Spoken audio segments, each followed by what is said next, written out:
Good afternoon, everyone.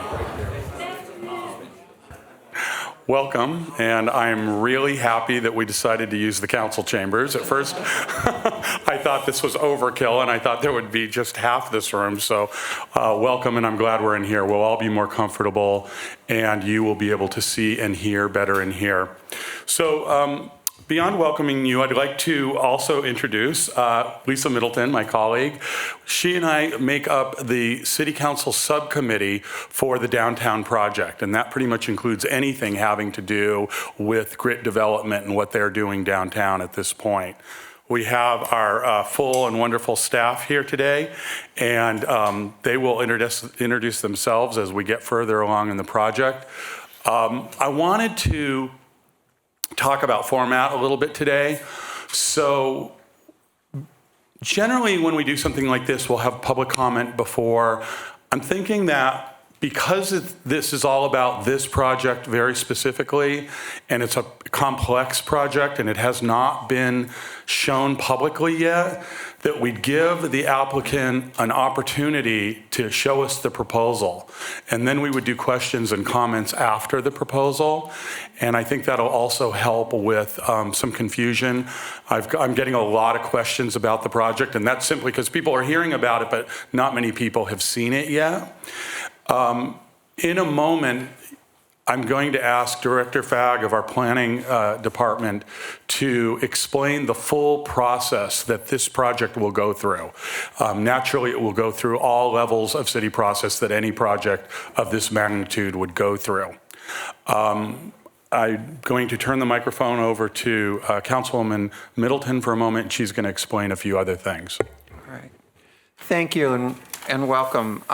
If there was ever any doubt as to how important preservation and architecture is in our community, one need only look at this room on a Monday afternoon to be very clear of how important it is to all of us and to the future of our city.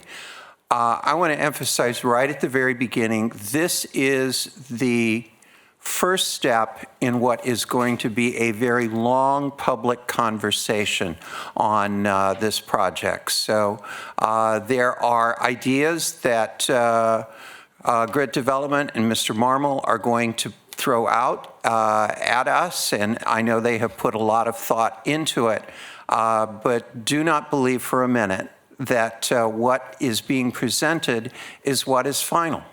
It is the first part of a conversation that begins a conversation that will go on for a very long time, and we'll go through each and every one of the steps that the director is going to review for us in just a moment. We do have speaker cards, and if you want to speak at some point, we would ask that you fill out the speaker cards. This is a subcommittee. The processes are much more informal than we have in full city council, so we're not going to have timers on you. We ask that you respect the people around you, and when a point has been made, move on from that. But we will be here as long as we need to be. And so if it takes 3-4 hours for us to walk through everything, and I hope it doesn't, we will stay here until we have concluded and we have heard from everyone who wants to be heard. Okay, and I think we're ready to get going. Mr. Fagg, will you walk us through the process for that this project will take? Sure, I'd be happy to. Flynn Fagg, Planning Director for the City of Palm Springs. First of all, I want to say that we're happy to see all of you here today. There is no application that has been filed yet, so this is just very preliminary to get comments, thoughts, and input on the restoration and reuse of the Town and Country Center. And so we appreciate you all being here today and offering your comments. One of the things that our City Council Subcommittee wanted to do, Mayor Pro Tem Roberts and Councilmember Middleton, was to get input on the restoration of the Town and Country project before an application is filed. And so that's one of the reasons why the team has been reaching out individually to certain members of our preservation community, as well as having the meeting today. And as the subcommittee has indicated, we'll probably have additional discussions on this before any type of an application is filed by the property owner.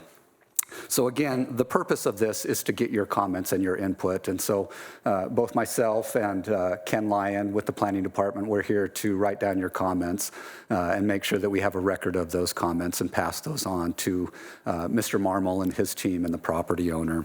In terms of the process itself, the Town and Country Center was designated as a Class 1 historic site in April of 2016.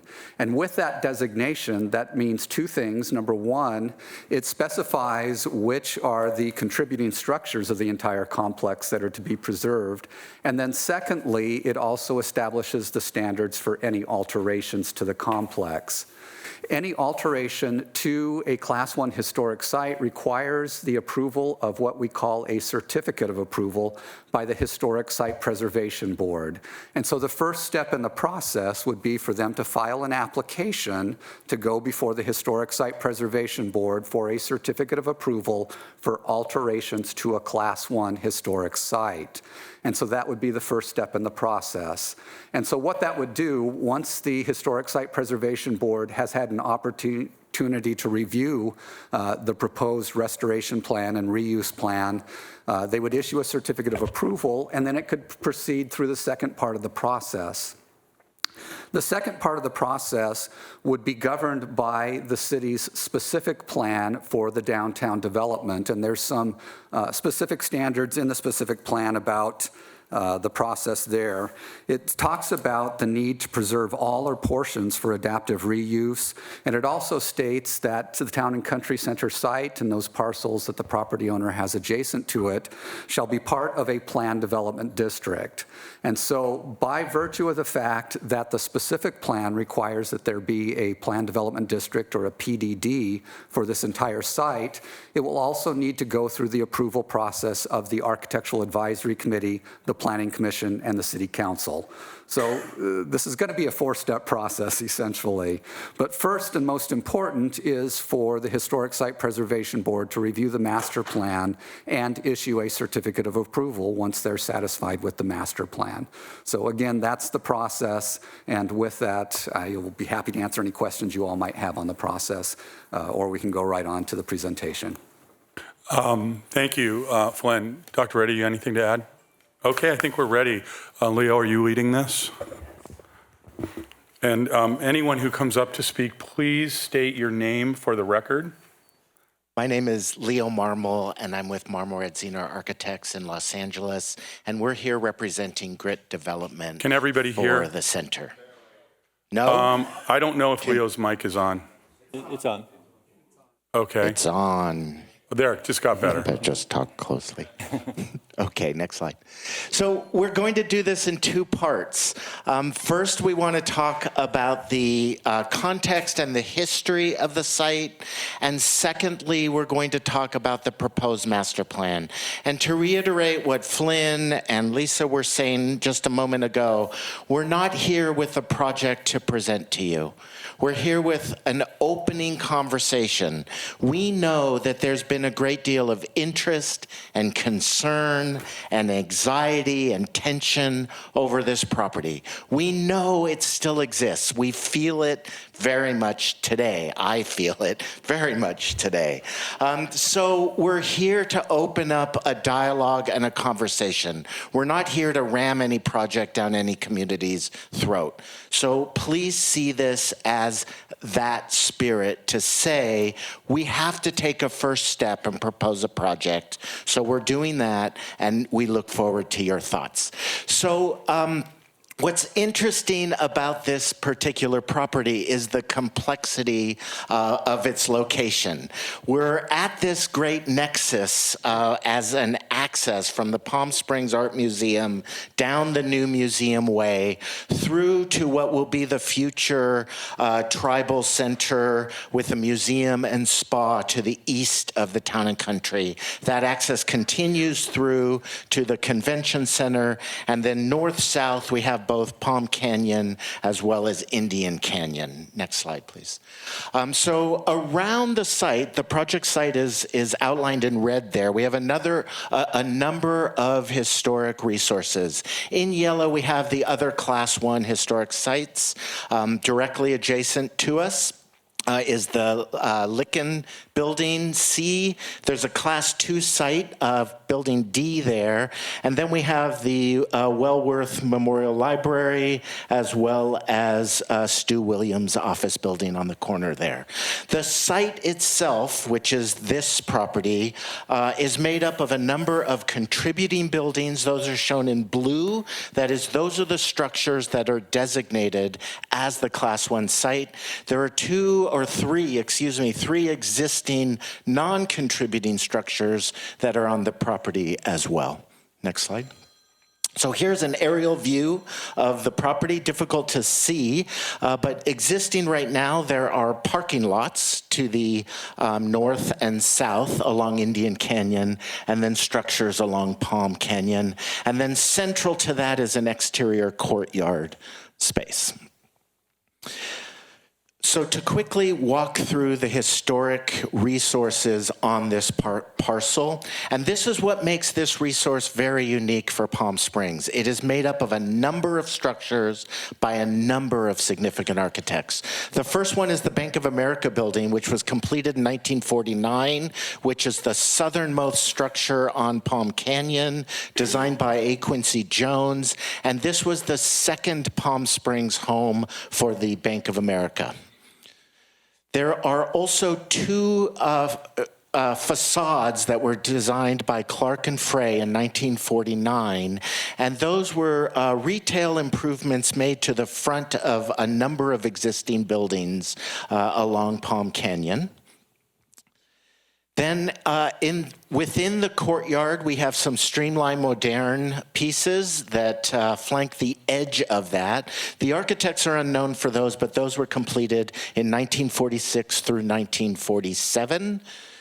Then we have what is recognized probably, or the most recognizable piece within this assembly is the collaboration between A. Quincy Jones and Paul R. Williams in 1948 to create the Town and Country restaurant. Paul R. Williams and Quincy Jones collaborated a number of times in their career. They both went to USC, and Quincy Jones worked for Mr. Williams after his graduation from USC.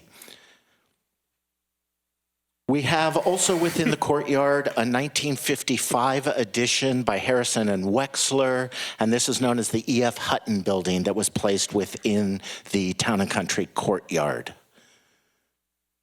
And then finally, along Indian Canyon, we have what we would call the Gisela Salon building. It's what's currently in there now.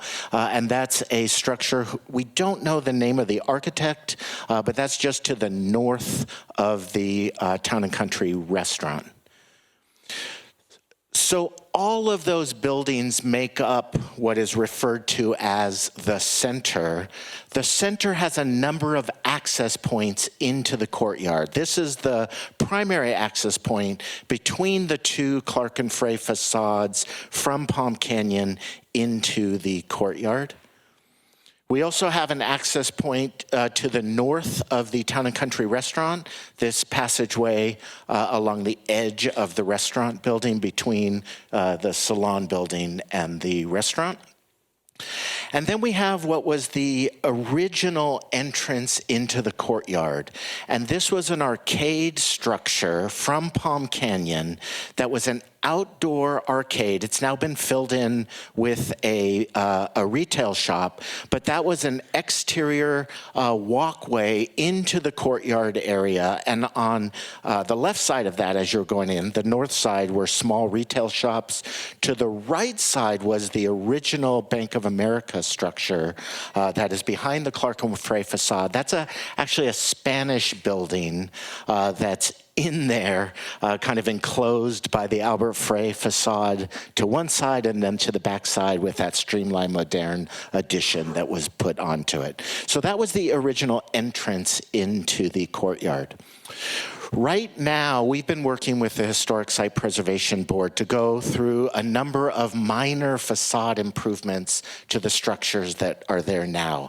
The structures have suffered over many years of kind of misuse, and so we are right now going through a process of just kind of making some minor repairs and returning the exterior facades to their original colors. We worked with a number of people and they assisted us and collaborated with us in identifying original historic colors for the structures. So we're going through a process of repainting those facades. We're also doing asbestos testing, a structural assessment of all the buildings, and finishing up the measured drawing documentation of those buildings. Okay, so very quickly, I'm going to walk through how we got there from here. So the first part is the development that happened in the 1920s. The original development happened along Main Street, and so it was retail development, and that was called Main Street. It is now Palm Canyon, and the Eastern Street was called East Street. Eventually, that became Indian Canyon. So the original development along Main Street in the 1920s. And then in the 1930s, the streetscape along what was now called Palm Canyon finished up. And then there were a number of residential structures built on the property as well. Those are now no longer there.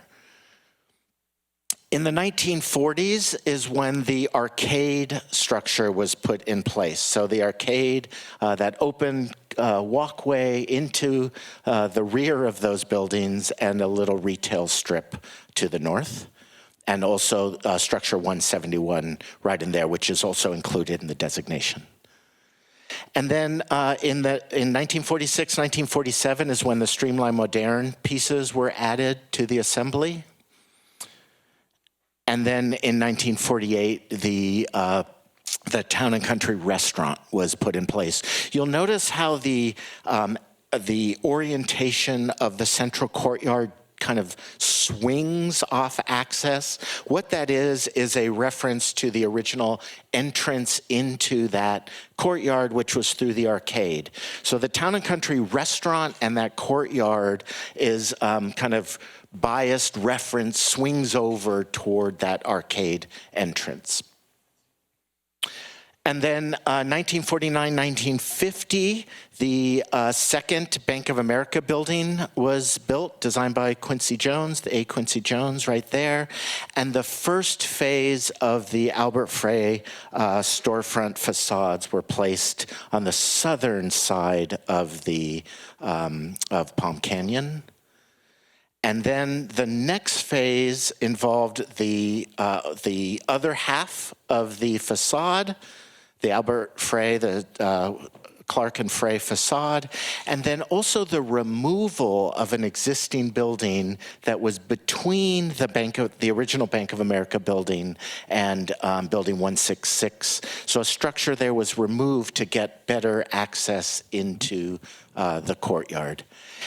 And then finally, after the center was sold, the center was then saw its second owner, and the second owner then placed two additional buildings, one of which is Building 168, and that's the Wexler and Harrison E.F. Hutton building. So the E.F. Hutton building was placed into the Quincy Jones courtyard to the back of those buildings from the 1920s. And so here are just some photographs. So you'll see there in the center, that's the Spanish-style original Bank of America building. You see there that that Main Street was a two-way street at the time. And then here is an aerial photograph from 1939 that shows all the development along Palm Canyon, shows those residential structures that are inside that courtyard area or to the back of those retail buildings, and then a number of other buildings that were there in 1939. So this is 1947. This is the center opening. This is the arcade and the streamlined modern additions that were placed. And then here's an opening, a photograph of the opening of the Town and Country restaurant from 1948. This is the back of that restaurant that faces Indian Canyon. Indian was also a two-way street. And so here is the arcade entrance. On the top it says the center, and then underneath it says Town and Country Restaurant. Those were two different entities. The center was the entire collection. The Town and Country Restaurant was one particular building within that collection. So that was the only access into the Town and Country Restaurant originally. And this is Quincy Jones's master plan. So it was Quincy Jones that envisioned opening up the other side of the original Bank of America building and getting a second access into the courtyard to try and better connect the Town and Country restaurant, which they were designing, to Main Street. And here's a 1950s photograph of the Bank of America building. And yes, those colors are going back up as we work around to those buildings. And here are the two Albert Frey facades, those storefronts that were placed over the buildings from the 1920s and the 1930s. And so now what we want to do is talk about the master plan. And so the challenge with the master plan is that we have this kind of odd collection of historic artifacts. And I will say, from an architectural perspective, it makes it difficult because we have to kind of struggle with the fact that the Town and Country restaurant has not been a viable business a number of times. That is, the Town and Country restaurant has struggled to maintain its viability. And Quincy Jones recognized in that master plan that it was important to get access from Palm Canyon because right now, and the original building turned its back to Indian Canyon. The building is totally designed to front the courtyard.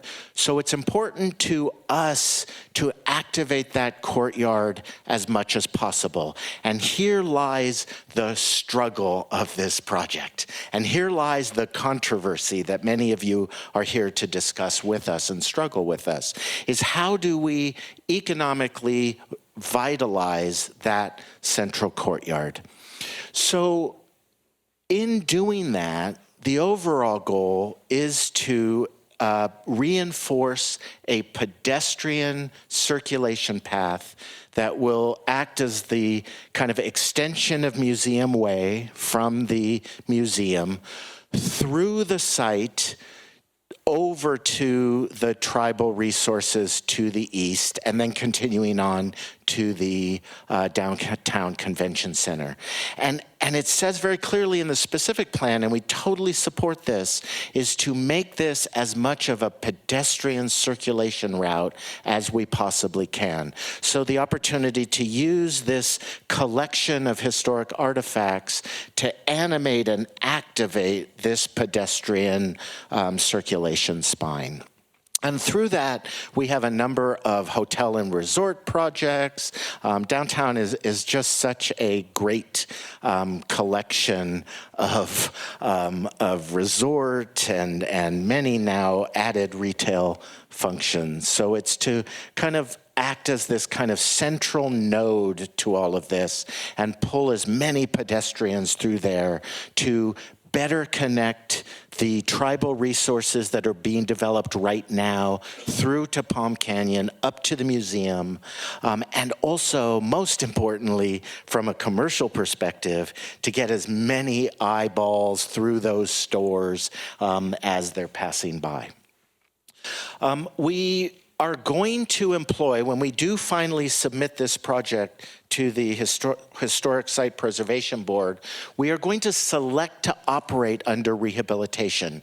Now, the challenge of this is that we're going to try to apply rehabilitation not to one structure the way we are used to doing and the Historic Site Preservation Board is used to doing.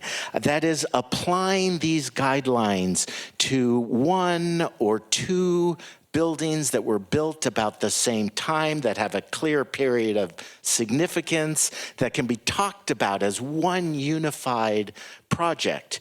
Here, what's interesting and unique, and I will say difficult, is that we're going to apply one preservation standard to many different periods of significance, many different historic architects, and many different individual buildings and facades and courtyards and landscape. So it's a great opportunity for us to have a conversation about what these resources mean and how we start to understand these complicated little commercial projects. But I will say, applying one rehabilitation standard to one single designation as though this has one period of significance and one significant architect and such is a kind of odd, unique thing that we're going to struggle through with the Historic Site Preservation Board. So I look forward to us having our kind of process and project clear enough that we can get to the point where we're really prepared to apply one standard to this complicated collection of buildings.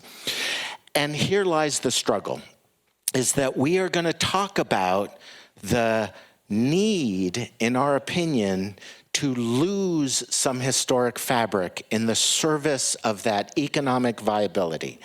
And here lies the big controversy. And we know that, we feel that, we accept that we're not doing this casually, is that we believe we need to get as many people into that courtyard as possible, and we believe that separation between the two Albert Frey facades is too narrow to actively populate that interior courtyard. So we're going to propose and struggle with and talk about our belief that we need to remove some historic fabric in order to really provide a fully viable center. So here's what we're doing.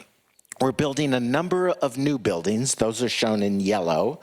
And you see the remaining historic buildings as well.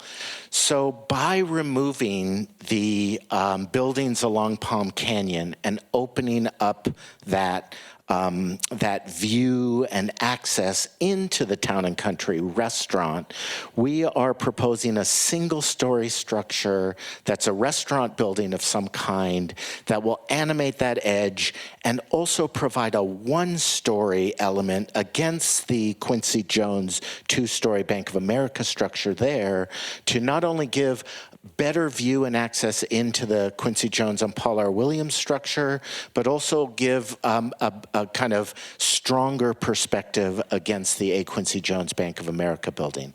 We are reinvigorating the arcade, so we have two entrances off of Palm Canyon, the arcade, and then the widened path off of Palm Canyon. And then in the parking lot areas, we're providing a new hotel or residential structure at the corner there along Indian Canyon. and therefore an entrance into the courtyard there. And then on the other side, that becomes our access to the tribal resources across Indian Canyon. We're proposing one-story retail structures along that edge. And then across Indian Canyon would be a pedestrian crossing light so that we can pull from Palm Canyon through the center, across Indian Canyon to the tribal museum and spa structure as well. Then on the second story, there are office structures on the second story of those structures along Palm Canyon. And then the restaurant itself, the Town and Country restaurant, is on the second floor of that building. And so the restaurant building there, that's back to a restaurant bar. And then we're proposing the amenity spaces for the hotel or residential structure be along at the edge of that courtyard. So that edge is animated by second-story swimming pool and other amenities. The first story of the hotel would be the community rooms and rooms to rent and use flexibly by the hotel so that too can access and front the courtyard there. So you can see there. So here's a isometric sketch of the concept. So you can see this kind of pedestrian spine through the center and then across to the Indian Cultural Center. And you can see here the widened entry from Palm Canyon into the courtyard, and there's the connection through to the Indian resources there. And then here is a concept sketch of Palm Canyon. So you can see here, this represents the loss of half of the Clark and Frey facade, the southern half of that facade, and the Wexler building behind that, to open up the possibility of a one-story restaurant that's pulled back off of Palm Canyon so that the A. Quincy Jones structure, the Bank of America structure, is more visible. And that's a concept for a single-story, pulled back restaurant. And then you see through to the Town and Country restaurant back there. So this is once you come through that widened opening into the central courtyard. So you see the Town and Country restaurant straight ahead. You see the deco awning of that curved addition to the left. So this is looking the other direction. You see the deco structure to the right, and then down that opened kind of piece through toward the museum and the restaurant. And then this is from Indian Canyon, which is being returned to a two-way street.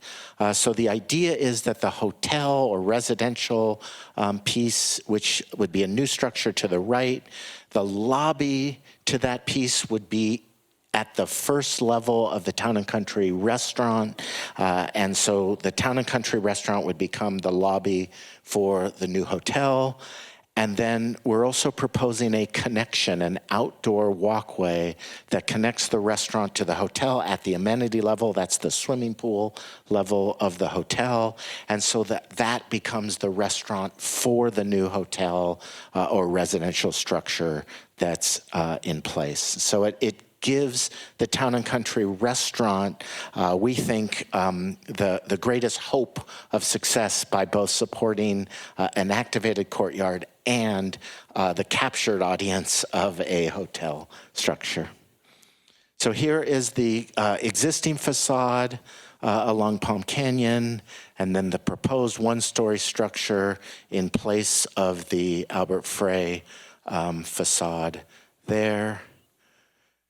This is from the other side, so this animates the loss of the Wexler-Harrison E.F. Hutton building to create a wider access to Palm Canyon.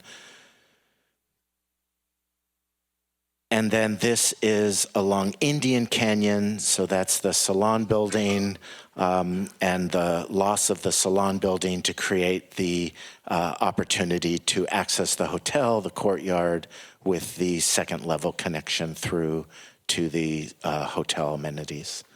And then what is right now a parking lot, this becomes the connection through to the Indian Cultural Center, so that becomes the signaled pedestrian crosswalk over to the Indian Museum and Spa. So that's the existing Palm Canyon facade, and then the proposed sketch.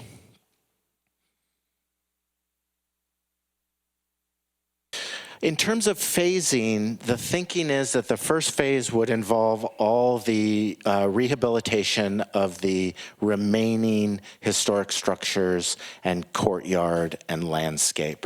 And so that the first phase would give us back the courtyard and the historic resources of those existing buildings.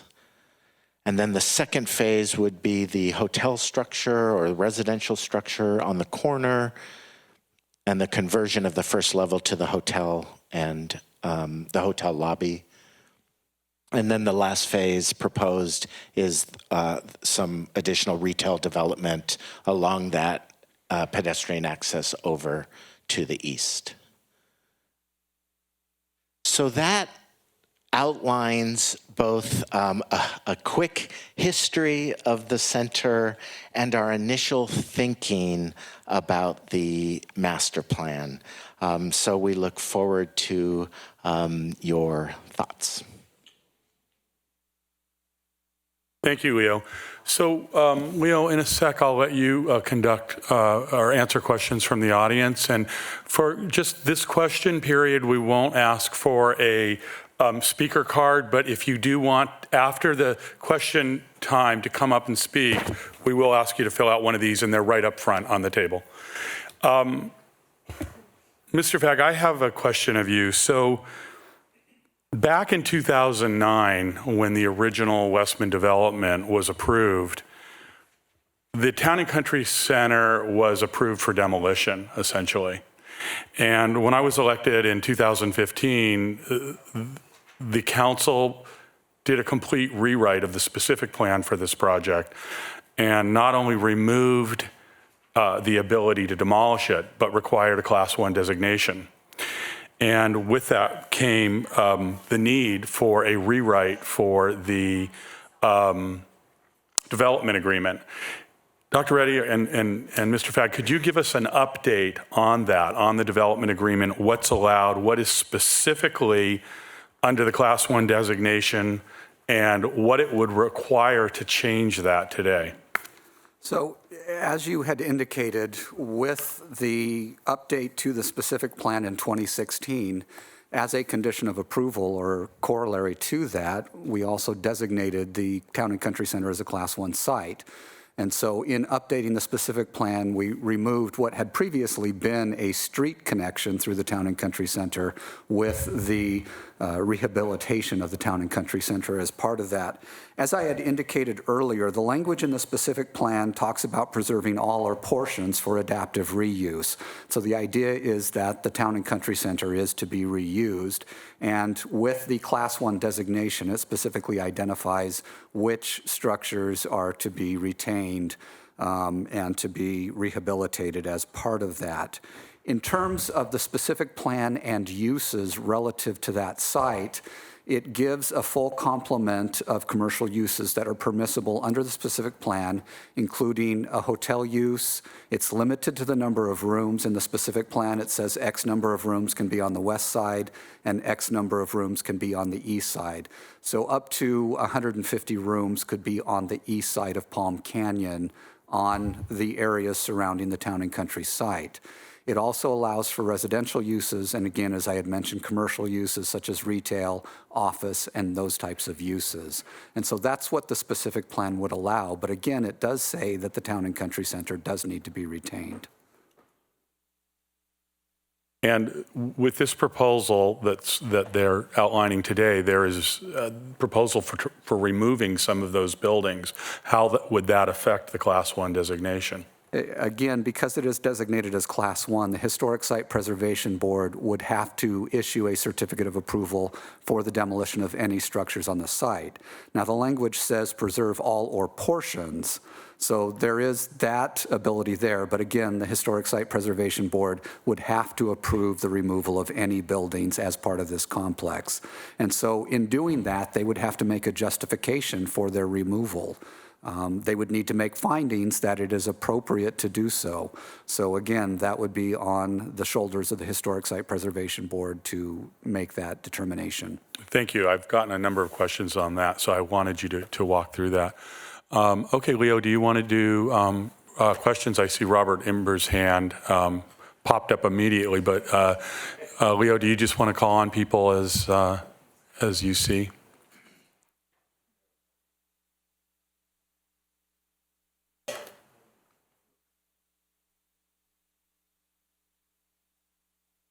Actually, if we have questions, could you come to a microphone? It's going to be really hard to hear Or can without.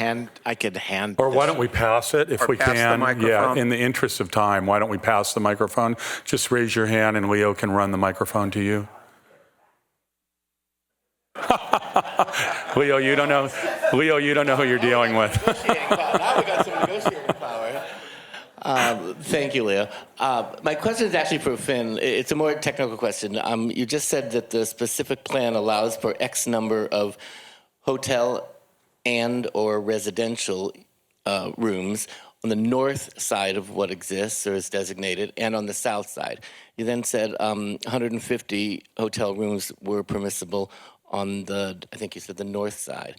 Do you have those figures in your head of the number of residential and hotel rooms for new construction that would be permissible under the specific plan on the north and the south side? Yeah, actually, it's just one figure for the east side of Palm Canyon, which is the town and countryside and the areas north and south of it. So 150 hotel units total could be constructed east of Palm Canyon, and it doesn't specify where those have to occur. Okay. It could be some north, some south, it could be all north, but they'd have to be within the height limits and the square footage limitations of the specific plan. And inclusive in that 150 rooms, you mentioned residential. What square footage or rooms is allowable as residential, if we know that? There is no specific limit in the specific plan, but we would go by the general plan. And I apologize, I don't have that calculation off the top of my head. Okay, thanks very much. I'll save my questions for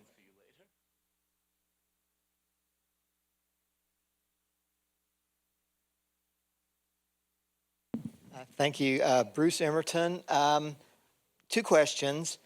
The height of the hotel, do we know that at this point? And those obviously have a way of creeping up in Palm Springs. And the other question was, the interior of the Town and Country restaurant was amazing. I mean, there's postcards a lot of us have seen, and it was very organic, very Frank Lloyd Wrightian. Is there any way that there should be some sort of specification that motif be retained in the lobby of the new hotel and the restaurant? And Leo, let me take the first question about the height of the hotel. The specific plan limits height to a maximum of 60 feet.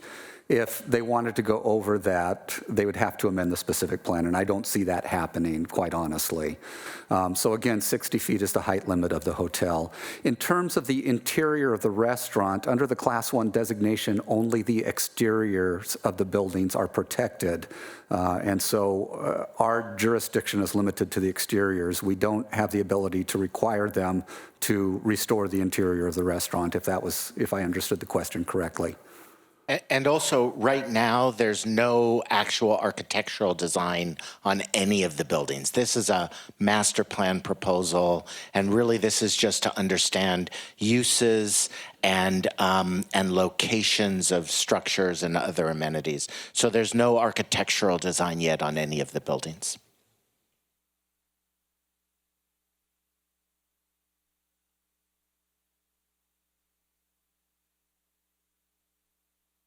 So I very much understand the need to have better access on Palm Canyon. I mean, it is virtually invisible from Palm Canyon.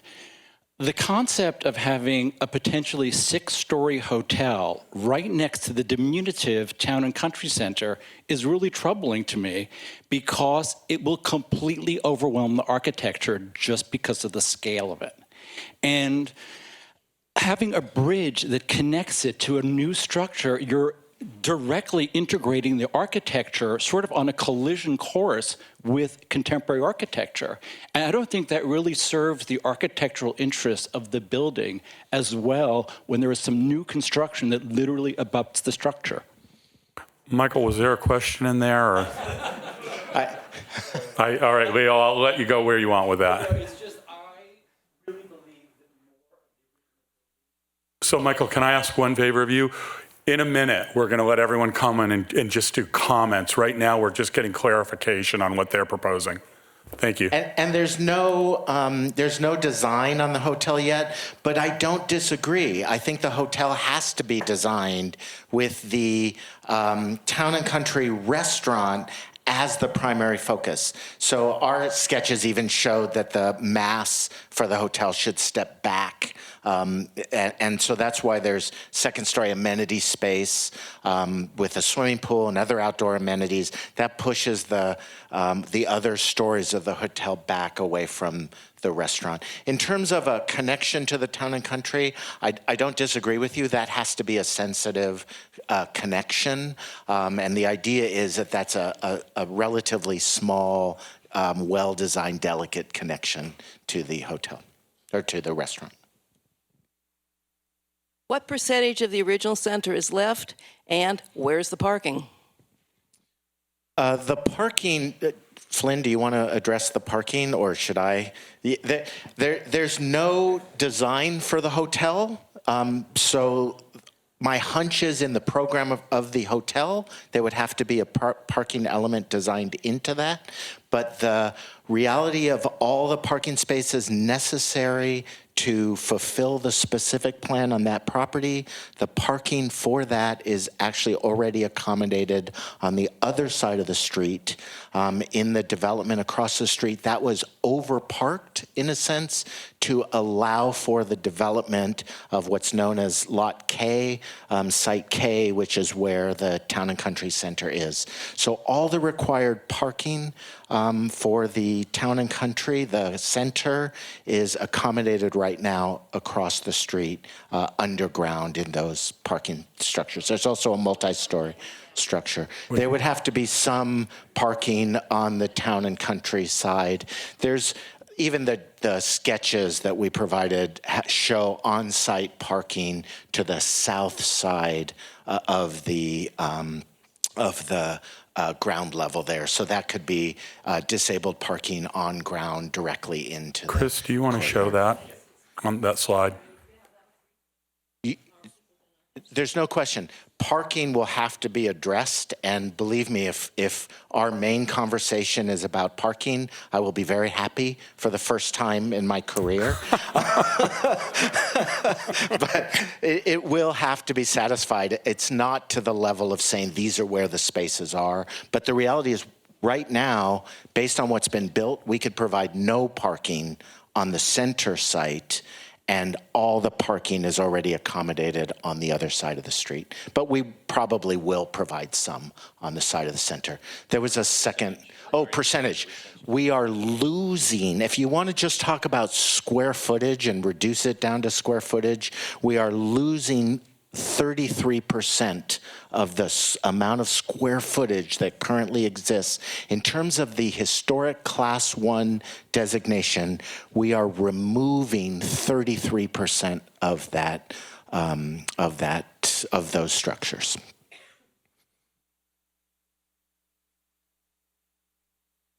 It seems like the development plan just considers all of the structures the same level of value, architectural value, but when you mention the Wexler space, it seems like a black box that maybe wouldn't even have that much significance.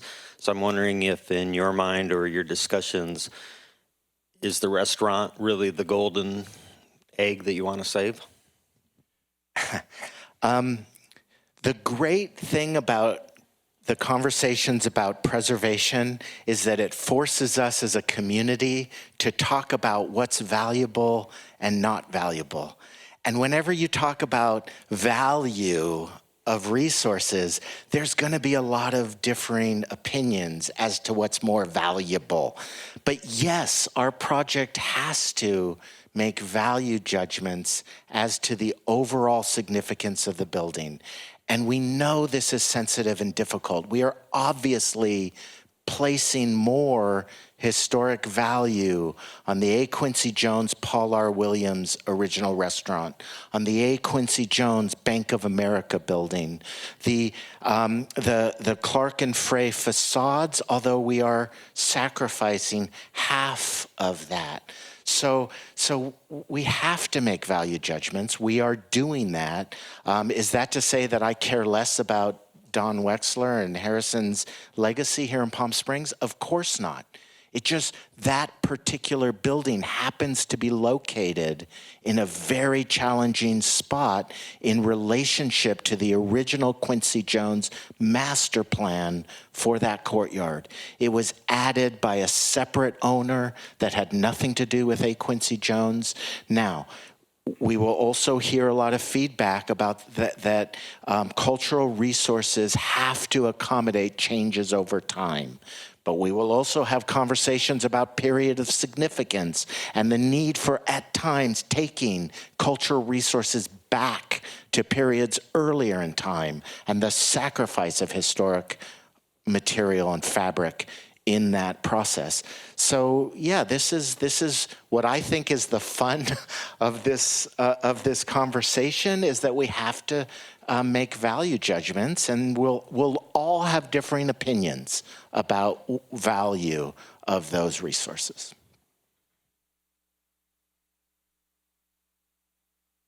What about across the street, what the Indians are building? There seems to be no sketch or idea. Are they building a 17-story like they did in Rancho Mirage?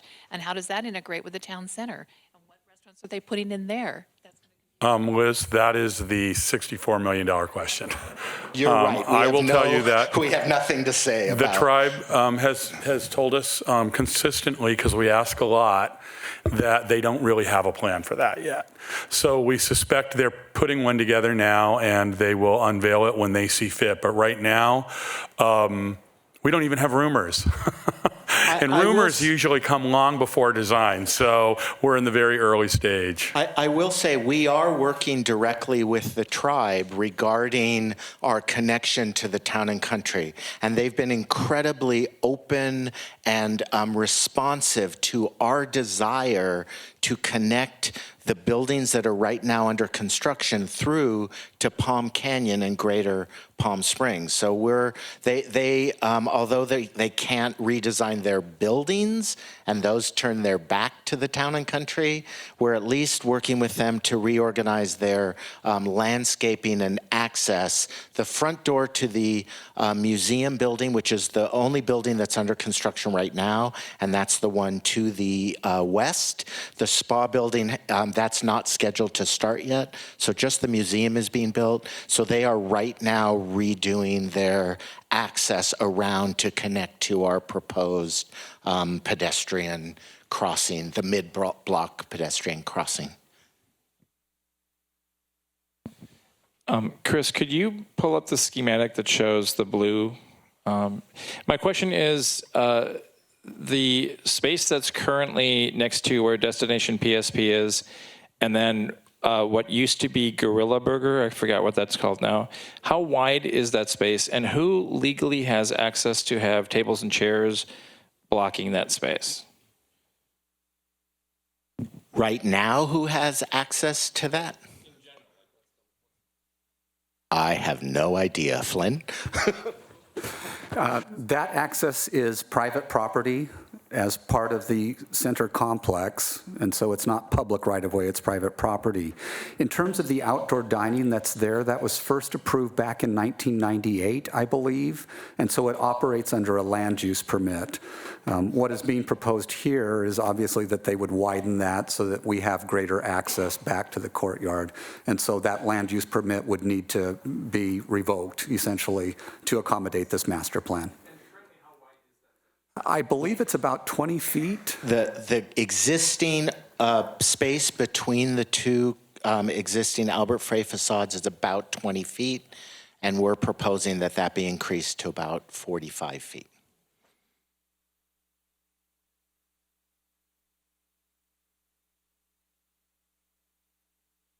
We do. Do you agree? No. How wide would you make it? 20 feet? Okay, No? so Leo, can I ask of you to not ask questions? We're going to take a survey. But take their questions right now, because you still have questions in the audience. Thank you. Well, because there's always talk about, no offense to anyone here, too many hotel rooms, too many restaurants, too many shops, how many, blah, blah, blah. So, Leo, you do very well, I think, on that south side. You said retail. You do very well in this town to wrap in a black box. You do very well to wrap in a black box. Theater, yeah. 99 seats, 501c3 for $1 a year. Thank you. Okay, a suggestion to integrate into the program a theatrical space that's flexible, a 99-seat black box theater, maybe into the hotel program, that might be accommodated. Other questions?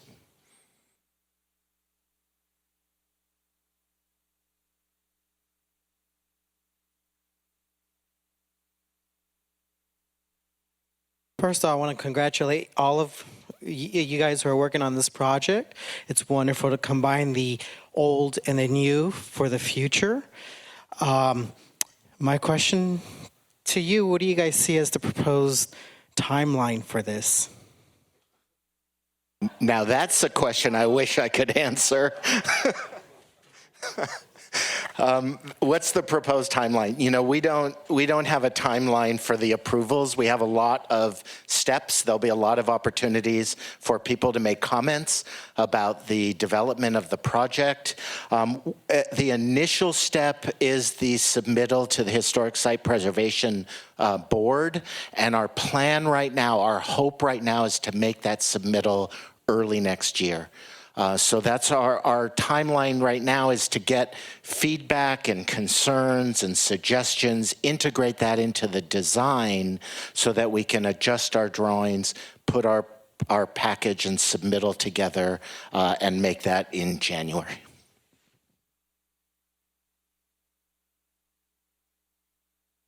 Just one quick question about the original courtyard. There's that lovely photograph that shows the flower beds and such. Were there tables and chairs and things that activated that courtyard at that time? And do you anticipate that those uses would return? Our hope is that that courtyard becomes as animated and active as possible. I mean, that's going to be the way that any retail survives around that courtyard. And if you look, there are some really great examples. There's one in particular here in Palm Springs, the corridor. When you go through that courtyard, the activity around that courtyard is totally surrounded and supported by retail establishments. And I will say one of the differences in the corridor versus our challenges is that the corridor, the main activity generators for that interior courtyard front Palm Canyon. So it's that Palm Canyon frontage that is so valuable to the retail, and that's the struggle with the Town and Country restaurant building, and you see it in its lack of viability so far, is that we got to be able to bring people to that restaurant. Now, how wide does that have to be to make that viable? Well, that will be an active conversation as we move forward. Good to block it off with Gorilla Burger so that they try to make it look like there's no entrance into the center. And the question is, what if the E.F. Hutton building in back, couldn't that be the ground level restaurant and just have that kind of flow into the courtyard? Right now, the E.F. Hutton building is part of what takes it down to the 20 feet. So what we're suggesting is that 20 feet isn't enough. And I will say, we have looked into relocation for the E.F. Hutton building. It's not like we're casually saying we should just tear it down. We've looked at all kinds of options. We would like to relocate the E.F. Hutton building in a perfect world on our site. Like, could we just rotate it? It's a concrete block structure, and so it doesn't relocate very efficiently. The other problem with the E.F. Hutton building is that it's a two-sided building. It backs up completely against that collection of wood frame buildings from the 1920s. It has two facades, one facing the courtyard, one facing that walkway. Well, if you relocated that building, you're going to have to find a situation where you can once again have it tight against something on the other two sides, or redesign it so that you have access from those other sides. But it doesn't relocate easily, and it's kind of a challenging building to find a new home for because of its two-sided focus.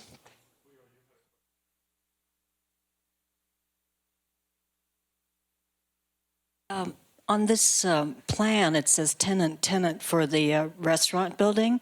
So is it definitely going to be a restaurant or possibly something else? And is it have to be connected to a hotel? I mean, in terms of the question is the function of the Town and Country restaurant. We would love it to be a restaurant on the second floor, as it historically has been. Does it have to be? I suppose not. I suppose there are many functions. I will say that restaurant building has a double challenge.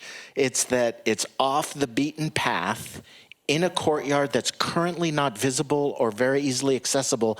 And secondly, it's on the second floor. It's two things that I will say for viability of a restaurant. And you say, oh, we promise we're all going to go there and make it survive. Well, that's easy for us to say. And now get a tenant who's going to risk millions of dollars, and they're going to find a location that has the highest chance of success for them. And to tell them that that's behind buildings and on a second floor, take a great restaurateur, and that's a big leap to expect for them to spend really millions of dollars and risk it. You may be willing to risk it. So far, Grit has not found a tenant to take that space. Oh, I'm sorry.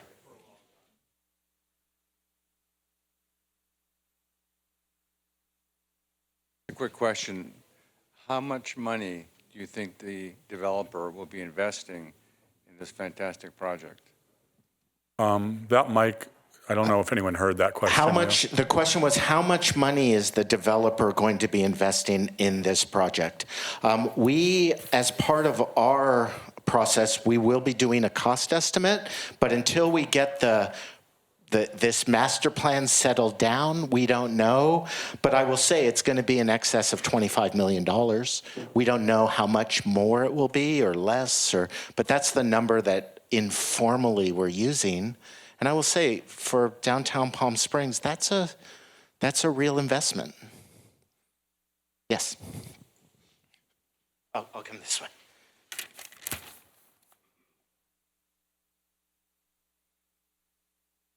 I thought I heard you say something about there being room for either hotel or residential, and I haven't heard you address residential other than, transient hotel. Is there room for some kind of residential program in the program which could help energize this plaza at various hours?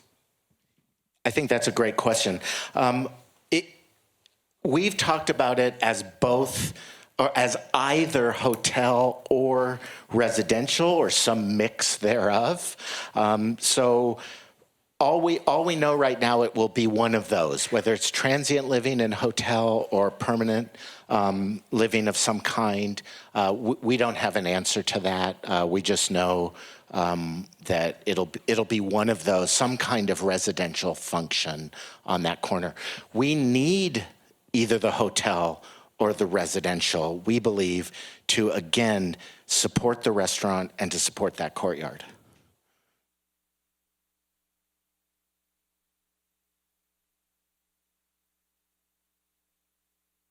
Thanks again. Another couple of technical questions. The center restaurant, Town and Country Center Restaurant, 2 floors, are they of equal size, and what is the square footage of upper and lower? And then I have a second question.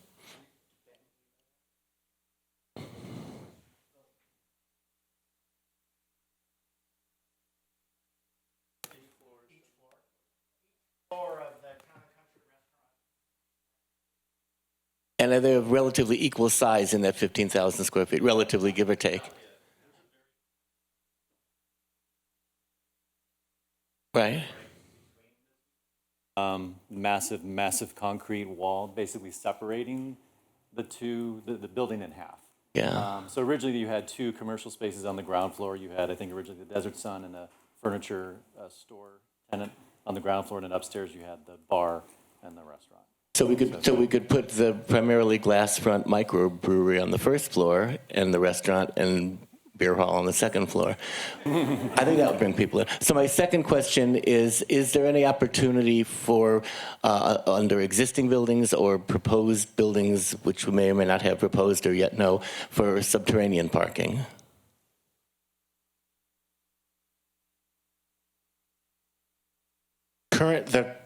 Currently, there's no plan for additional subterranean parking on this parcel. There's certainly a possibility, but right now the program doesn't require it. Now, the hotel, because that hasn't been programmed, or if it goes residential, then there's going to have to be some accommodation for parking, and how you do it is yet to be determined. So there'd probably be some parking on the ground level with living up above.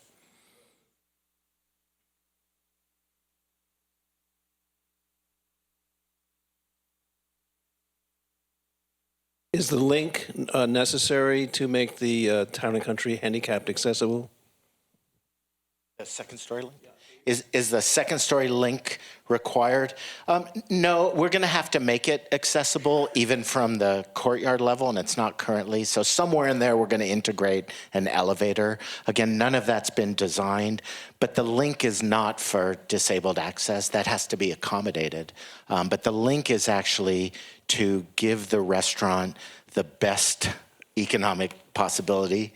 And so by linking it to the amenity levels of the hotel, the idea is that it becomes the hotel restaurant.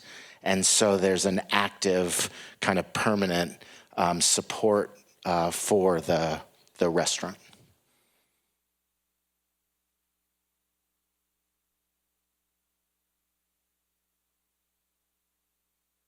In your discussion and planning with great development, was there ever any thought or time devoted to trying to put the hotel to the south side instead of the north side in what is currently a larger parking lot than you show on the plan? Yes. In fact, we studied the hotel on the south side. The challenge is that we're allowed 60 feet, and if we go that high, the hotel would shade the courtyard. So the decision was to put the hotel on the other side of the courtyard so it would shade the street on the other side, but that it would keep sun access into the courtyard. So that was the main function. The other is that the square footage on the north side is larger than what we have available on the south side. So the footprint is smaller and a higher structure would shade. So the decision was made to think of the taller building on the north side of the property.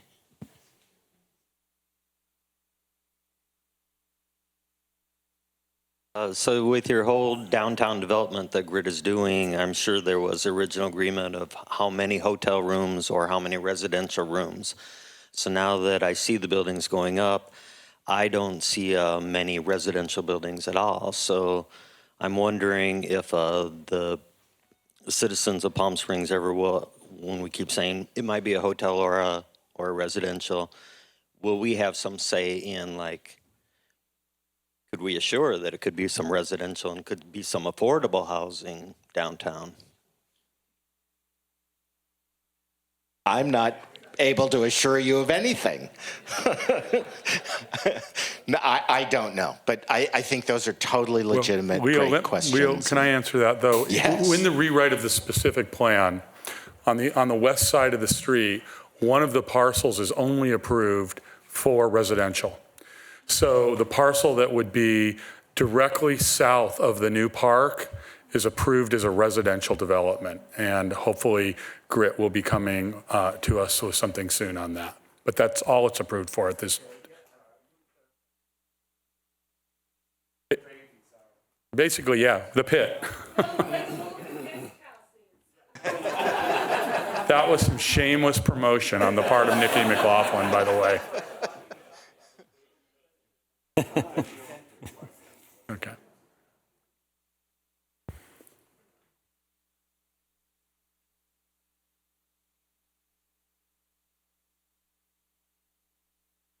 So I have a really basic question.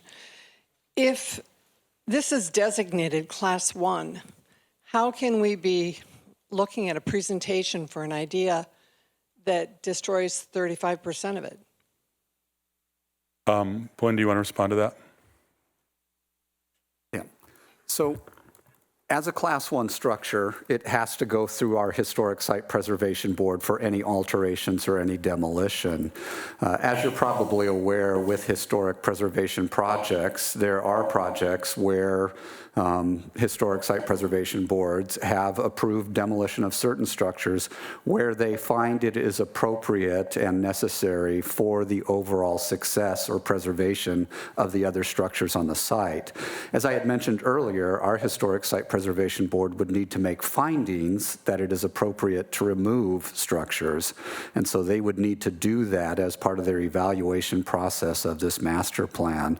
And so again, looking at the overall goals of preserving certain buildings within the town and country center, is it appropriate to remove portions? And that's, again, something that our Historic Site Preservation Board would need to evaluate. And I think inherent in your question, obviously you feel that the 33% is too much. Sure.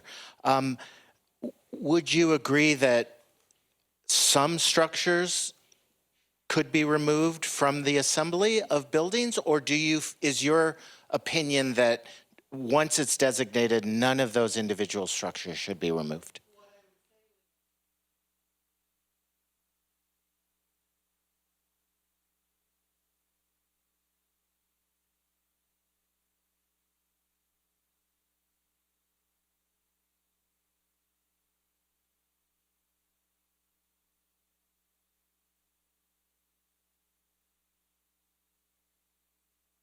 Understood.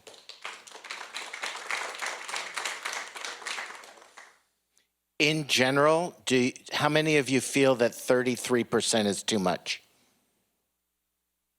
At least half of you. Okay.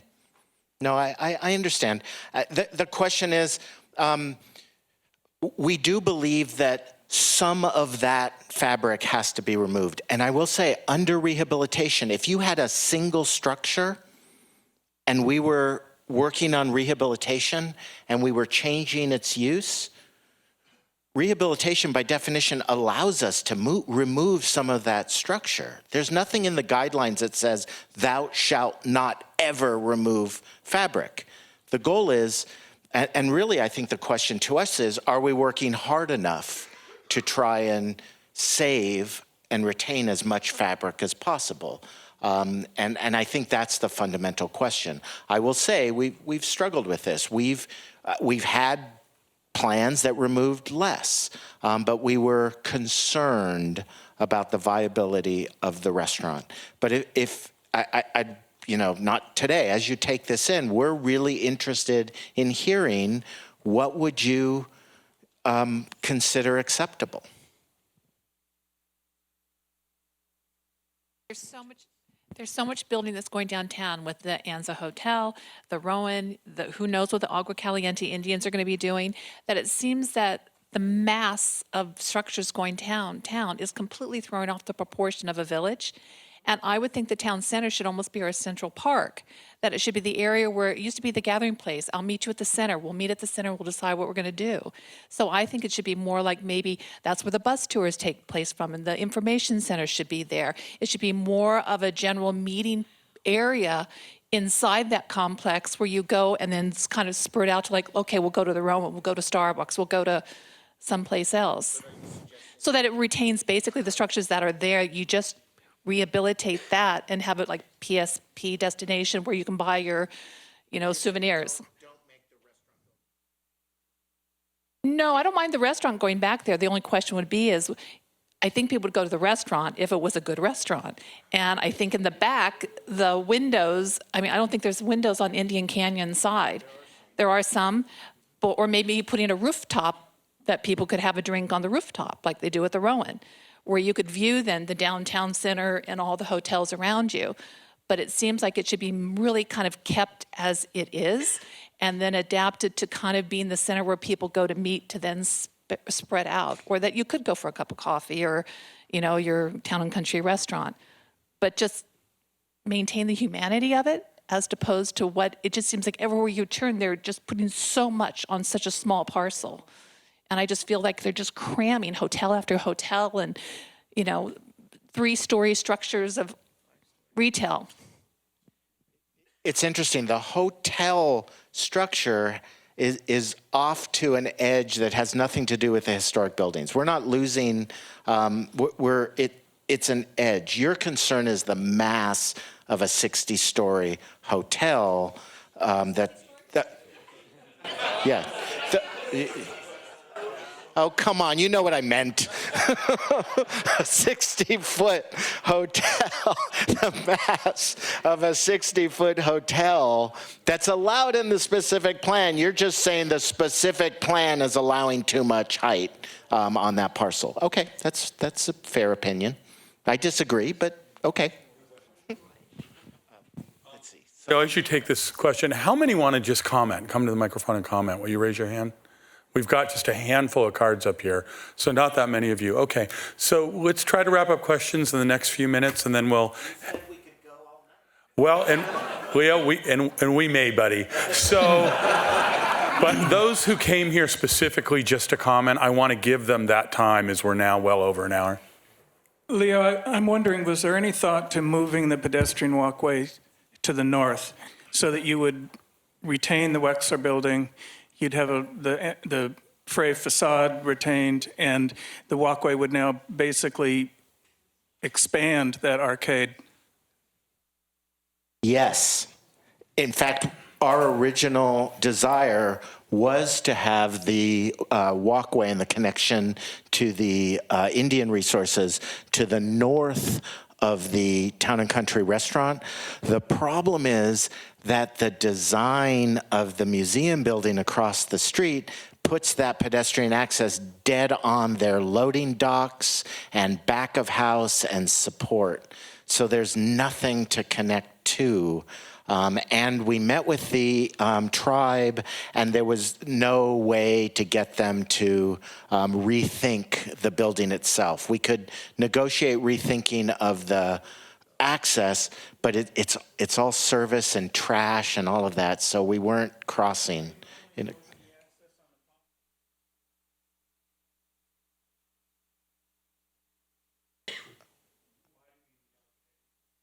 Widen the arcade?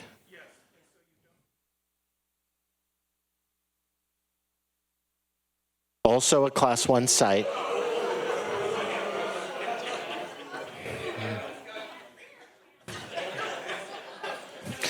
You all feel our pain.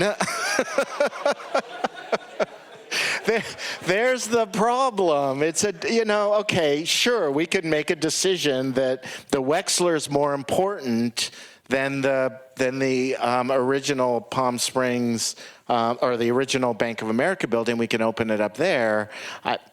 The reason we are widening where we're doing it is because of the A. Quincy Jones master plan and Quincy Jones's desire and Williams's desire to make that the primary access back to their restaurant.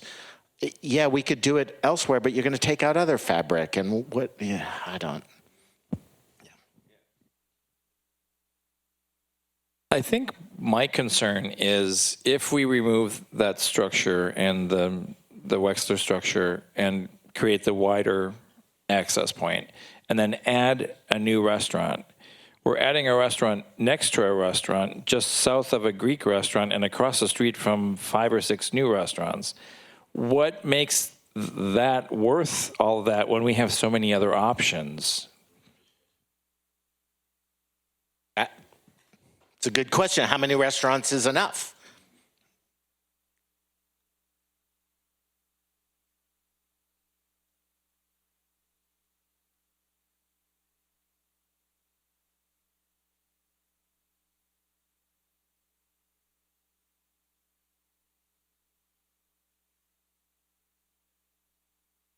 Yes, that is, I think, the best answer to the question, is that choice draws people and that restaurants are one of the most kind of energetic activations of downtown space, that and movie theaters. So the restaurant is just a great way. Restaurant and bar, social activities. And there's all kinds of conversation about the future of retail. It's less about the need to buy something, because if you really need to buy something, you don't have to go to the store anymore to buy it. The retail experience is about the experience. It's about the restaurant, it's about the coffee shop, it's about the ice cream store. And yeah, you're going to pick up what you need to buy, but you're going there because you want to be part of the community and share an experience with other people, and that's why we go to coffee. You can make coffee at home. You don't need to go to Starbucks or coffee. What draws us to coffee? That's the community, the communal experience of it, and the only way to make that viable is to have active, vital stores, retail establishment with strong businesses downtown. That's the way to do it.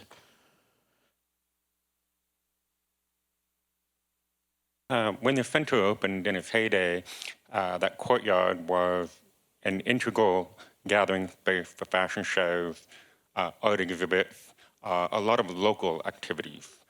And to be quite frank, I don't know many locals, and I know over half the people in this room that go to the new downtown space. So this seems like a golden opportunity to make this a local downtown space and to really invigorate it in that way rather than to appeal to the masses as Grit is already doing across the street. I think that's a very good point. And I think that would be something worth talking about and writing in to any development agreement, is a desire to attract and support local businesses. I will tell you a secret. I wouldn't say that publicly if Grit didn't already tell me that that was okay.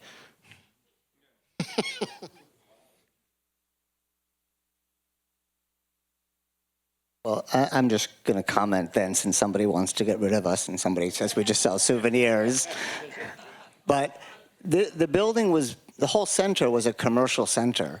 And having been there for 4 years, especially when it was just a construction zone across the street, you see that in order for the building to actually survive and thrive, it needs to be a viable commercial center. And there should be restaurants and there should be stores, and yes, it should be local.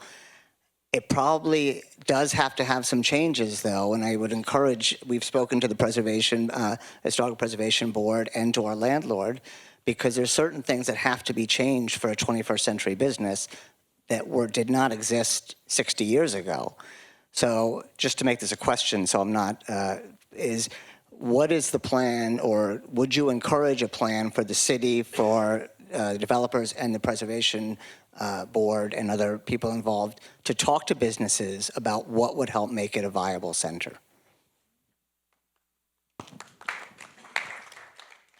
Yeah, and I would also say if you want to organize a meeting like this of the downtown business merchants, we would be happy to come and talk to you about what you would suggest for the center.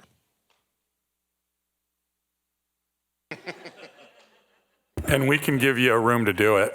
Yes, we can. Are there any more questions, or is it time to move on to comments?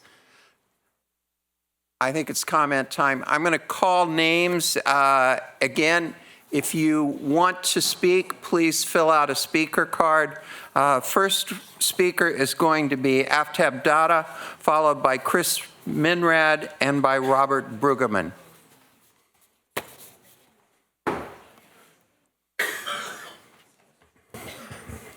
Good afternoon, everyone. Was very, very interesting to hear all the questions, and just wanted to share with the audience that Michael Braun and Leo did a presentation to the hospitality community a month ago, and we were kind of surprised that Michael and Grid Development would take such a huge financial undertaking, especially knowing that it's a Class 1 historic site. So the hospitality community recommended that we need some circulation and traffic and visibility from Palm Canyon Drive. And naturally, for this project to be successful, there has to be a big opening from Palm Canyon Drive, because we don't want to see this project back again after it's completed in 2 years, go dark again. So Michael, I want to compliment for you taking this major undertaking. I know it. If you're going to invest approximately $25 million, you will never see a return for your investment for a long, long, long period of time. But we commend you for taking this understanding on behalf of the community. Thank you. Chris Minrad. Hello, I'm Chris Minrad, President of Palm Springs Modern Committee, and we were very grateful that Leo Marmal came to our board on the 13th of October and basically made this presentation so we could kind of chew it over. And our board did meet. We walked the property and we looked at it. And we really are of the opinion that there's just too much historical material that is being removed. I didn't know it was a 33% number, but that's a lot. And we feel that basically all the Class 1 buildings should stay intact. And in a really important part, to take away the north building, there's a really important connection between that sort of rotunda, the round structure behind Destination PSP, that then curves and wraps and connects the whole thing. And I believe it was A. Quincy Jones that made that connection happen. So those buildings, even though we don't know the architect of the buildings, the stuff that was applied to them to connect it to what Quincy Jones did, the renovation remodel, is really, really important. Additionally, the concept of it's too narrow, that no one's going to go in that courtyard. I work at a place called El Paseo, and it's got the darkest, narrowest courtyards. And back there is a place called Workshop Kitchen that is the busiest restaurant in town, and it's packed. They keep adding more chairs in the courtyard. We can barely get in and out. We keep stumbling over the chairs. So, you know, if it's a good restaurant, they're going to find it. So I wouldn't really worry about all this ginormous 40 feet of access. So that's our position. Thank you. Robert Brueggemann, followed by Jade Nelson.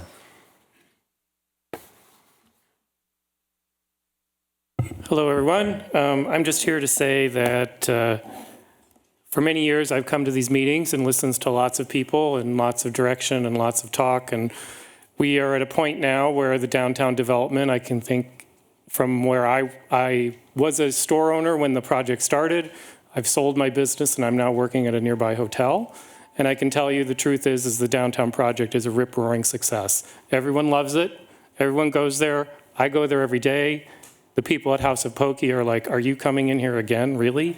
I mean, it's a huge success, and I think Michael deserves some credit for that. I think JR deserves some credit for being involved in some of the discussions that went through that process, and I look forward to this process proceeding as well.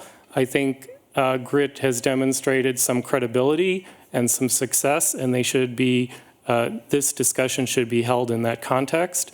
As far as the historic preservation, I think that, to me, when I first heard about the Town and Country Center, I walked into that courtyard, and personally, I gravitated towards the restaurant building. It seemed to be the linchpin of the whole thing. I'm not an expert on architecture. I'm not a designer. But to me, as someone who's worked in retail for 40 years, that courtyard is very special. And I think that two-story building is very significant. And I think it deservedly is the focus of the project. So I would encourage everyone to keep their comments positive, and let's move forward in a productive way that we can echo the success of the project across the street. Thank you. Jade Nelson, followed by Jeffrey Bernstein.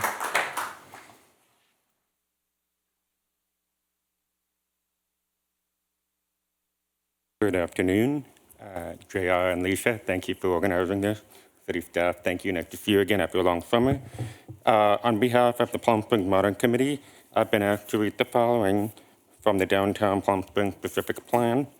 Section C, page B4. Under Phase 3, it says Block K, and I'm just reading one sentence. The Town and Country Center shall be preserved, renovated, and reused. Preserved, renovated, and reused. Any new development surrounding the Town and Country Center in Block K will be designed to integrate the existing all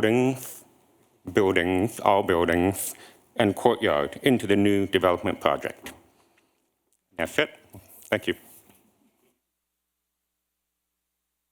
Jeffrey Bernstein, followed by Alan Worthy.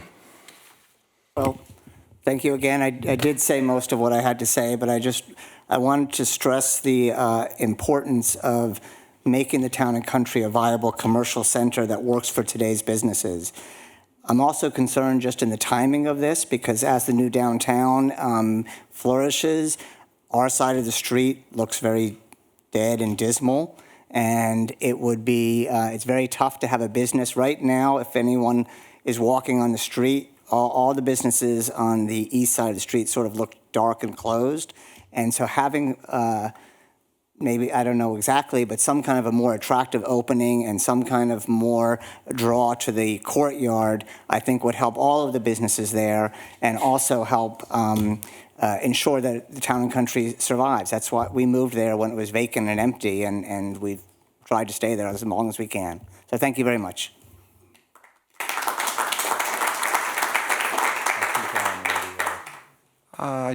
Is Mr. Worthy still here?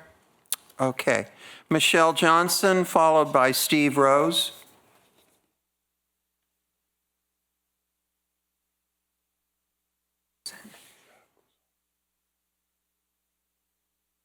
Hi, guys. Yeah, I just want to say, losing a whole third of that is way too much. And I totally agree with what Chris said about keeping that curving wave-like thing is the integral part of the building. It blends it all together and keeps it together.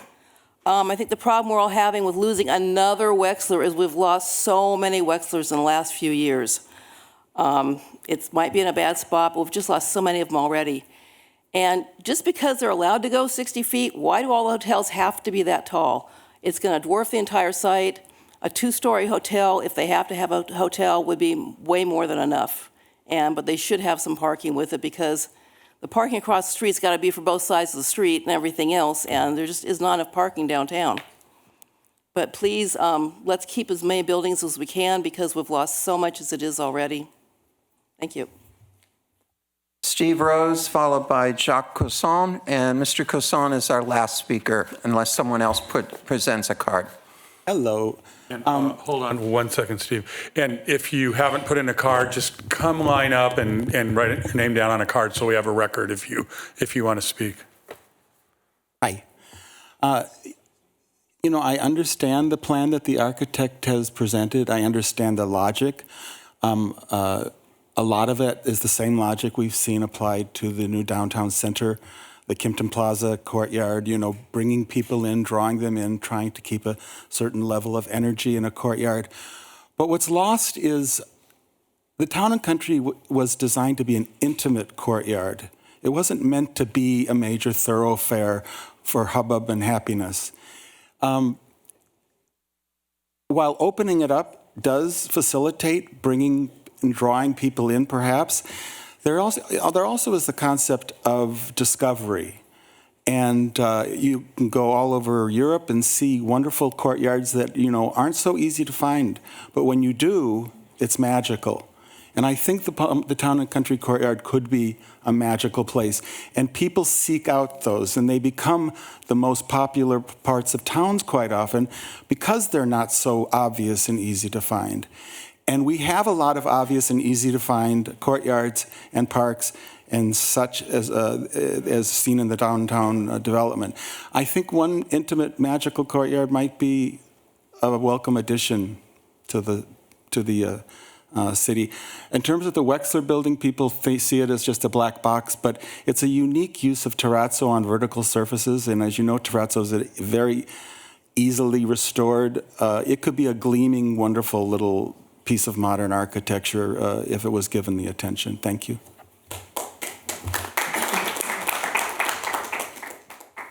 Come on up, Jacques. Come on in. Jacques, I don't know you to be timid. That shocked me. My name is Jacques Cossa. I'm a Palm Springs resident, and I pretty much agree with the person who spoke before I. In any case, I think getting rid of the building on the north side is really visually is totally. It's crazy to replace that by a hotel, and that's interesting that we did not see in Leo's presentation a projected view of what that side would be. I thought somehow I cannot imagine when I'm inside the courtyard, on my left there's going to be a pool on the second floor, and then on the right there will be the Town and Country restaurant. Visually, it just doesn't make sense. And then we have that 60-feet hotel next to it, when we have a wonderfully streamlined, really an extraordinary example of streamlined architecture, especially when it comes in addition to the we'll call it the PSP building, because we all know that rounded. There is a unity in the visual that really is going to be killed when you build that hotel. I'm not going to be liked by many people in the audience, is that I do agree that it should be widened from Palm Canyon. Is that sorry, Mr. Wexler, but we can get rid of it if needed. Is my humble opinion. But please let that northern building is really critical to the unity of the whole complex. Thank you, John. Thank you. Sure. Stephen Kenyon. Keelan, excuse me. Thank you so much for this opportunity for the community to see this plan, and really it was a informative and easy to understand plan. I'm Vice President of the Palm Springs Preservation Foundation, and we have a statement. The plan we just saw was not a responsible rehabilitation plan. Instead, it's more of a permission to demolish plan. The Palm Springs Preservation Foundation is strongly opposed to this demolition plan. After a long preservation battle and after years of demolition by neglect, the City Council voted in 2016 to designate the Town and Country Center as a Class 1 historic site, recognizing that the entire site is a masterpiece of environmental design by master architects A. Quincy Jones and Paul R. Williams. Other architects of significance were Donald Wexler, John Porter Clark, and Albert Frey, and they are included in that designation. Each one of these structures is an important contributing resource to the overall design of the courtyard, and each of these structures qualified for listing on the National Register of Historic Places, as well as local Class 1 historic designation. While PSPF believes Marmol Radziner are fine and talented architects, for this master rehabilitation plan, we strongly urge Grit Development to hire a qualified preservation architect, as defined by the Secretary of the Interior standards, to collaborate with Marmol Radziner and to help guide them through their master planning process. PSPF believes that all of Grit's objectives for the revitalization of the site can be met through the adaptive reuse of the existing buildings, and we would like to see a master plan created with true preservation alternatives. You don't need to look any further than Captor Plaza, which was once also threatened with demolition, and which is now a thriving community gathering space. It's nearly rented to capacity, and just try to find a free table there on a weekend at coffee. Another popular place with a similar courtyard is at the Corridor, with a much narrower than 20-foot access, by the way, showing that these inviting courtyard spaces can be made viable and vital. These kinds of success stories are possible at the Town and Country Center too, with thoughtful, responsible planning guided by a qualified preservation architect. Thank you.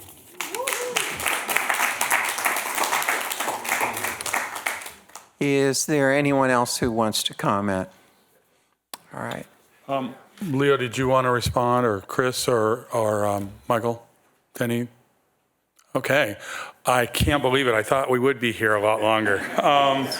So we want to thank you all for coming, and the point of this was to do just what you did today, was to see it and understand it. You're going to have many other opportunities to look at this. I'm sure Marmol Radziner, I'm sure Michael Braun got a lot of input today, and hopefully it was helpful to them. I know it was helpful for Lisa and I, and thank you so much for coming. Thank you.